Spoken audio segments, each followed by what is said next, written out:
Welcome to our channel SN Morning due.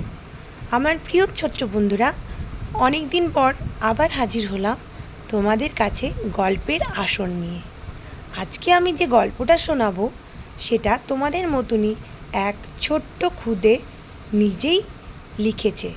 সেই গল্পটা হলো একটা ইঁদুর ও হাতির গল্প। তো চলো দেরি না করে তোমাদের গল্পটা শোনাই। জঙ্গলের ধারে এক কোণে একটা ছোট্ট ভাঙা ঘর ছিল। সেই ভাঙা ঘরে হাতি তার পরিবারকে নিয়ে খুব আনন্দে দিন কাটাতো। হাতি যেখানে থাকতো সেখানে একটি ছোট গর্তে একটা ছোট্ট দুষ্টু ইঁদুর বসবাস করত। ইঁদুরটা সবসময় হাতিকে খুব জ্বালাতন করত। কখনো তার শুঁড়ে চেপে যেত, কখনো তার পিঠে চেপে যেত, কখনো তাদের খাবার দাবার সব নষ্ট করে দিত। হাতির বিয়ে বাড়ি আছে, সেই জন্য সে একটি নতুন প্যান্ট কিনতে চায়। তাই সে বাজার যাচ্ছে। দেখো, আমরা যখন বাজার যাই কত সুন্দরভাবে সেজে যায়। হাতিটাও কিন্তু সেরকমই পরিপাটি হয়ে বাজার যাচ্ছে। আর নতুন প্যান্ট কেনার আনন্দে ওর মুখের হাসিটা দেখো কত সুন্দর। হাতিটি বাজার থেকে যে নতুন প্যান্টটি কিনে নিয়ে এলো সেটি সে যত্ন করে তার আলনাতে তুলে রাখলো, কারণ সেই প্যান্টটি পরে সে বিয়েবাড়ি ভোজ খেতে যাবে। রাত্রি হয়েছে বলে হাতি ঘুমোতে চলে গেল। যেই রাত্রিবেলা হয়েছে অমনি দুষ্টু ইঁদুরটা হাতির ঘরের ভেতরে ঢুকে গেছে। ঢুকে হাতির আলনাতে যে জামা কাপড়গুলো তোলা ছিল সেগুলি কাটতে শুরু করেছে। আর কাটবি কাট, ইঁদুরটি হাতি যে নতুন প্যান্টটি বাজার থেকে কিনে নিয়েছিল সেটিকেই সে কেটে ফেলল। কেটে দিয়ে সে আপনার নিজের গর্তে আবার গিয়ে ঢুকে পড়ল। পরের দিন হাতির বিয়ে বাড়ি আছে। হাতি আপনার নতুন প্যান্টটি পরে, নতুন জামা পরে মহা আনন্দে বিয়েবাড়ি ভোজ খেতে বেরিয়ে পড়ল। কিন্তু হাতি জানতো না যে ইঁদুরটি তার প্যান্টটিকে ফুটো করে দিয়েছে।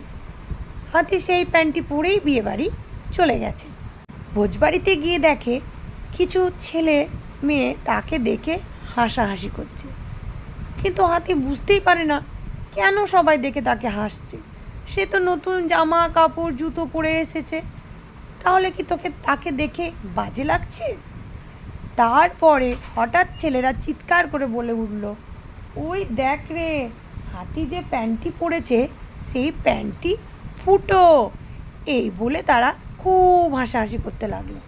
হাতিটির লজ্জায় মাথা হেঁট হয়ে গেল, কিন্তু মনে মনে চরম রাগ হলো ওই ব্যাটা দুষ্টু ইঁদুরটার ওপর। হাতিটি রেগে মেগে ঘর ফিরত এলো। বাড়ি এসে হাতিটি চিন্তা করলো, ওই ব্যাটা ইঁদুরকে এবার আমাকে জব্দ করতেই হবে। হাতির মাথায় একটি বুদ্ধি এলো।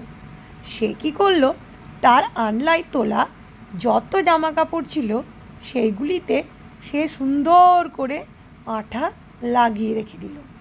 দুষ্টু ইঁদুরটি আবার রাত্রিবেলায় তার জামা কাপড় কাটতে এলো, কিন্তু ইঁদুরটি জানতো না যে জামা কাপড়ে আঠা লাগানো আছে। যেই সে জামা কাপড়টি কাটতে গেল অমনি ইঁদুরের পাগুলো আঠায় চিপকে গেল। ইঁদুর একটি পা তুলতে যায় তো আর একটি পা আঠায় লেগে যায়, আবার একটি পা তুলতে যায় তো আর একটি পা আঠায় লেগে যায়। এরকমভাবে সে অনেক চেষ্টা করলো, সারা রাত ধরে চেষ্টা করলো, কিন্তু চেষ্টা করেও কিছু হলো না। ইঁদুরটি আঠার সাথে লড়াই করতে করতে মারা গেল। তাহলে গল্প থেকে আমরা কি শিখলাম? ইট মারলে পাটকেলটি খেতে হয়। গল্পটি কেমন লাগলো কমেন্ট বক্সে তোমরা একটু কমেন্ট করে জানিও। আর যদি ভালো লাগে তাহলে আমাদের স্কুলের ছোট্ট বন্ধুর পাশে থেকে তার গল্পটিকে একটু শেয়ার করে দিও। Thank you.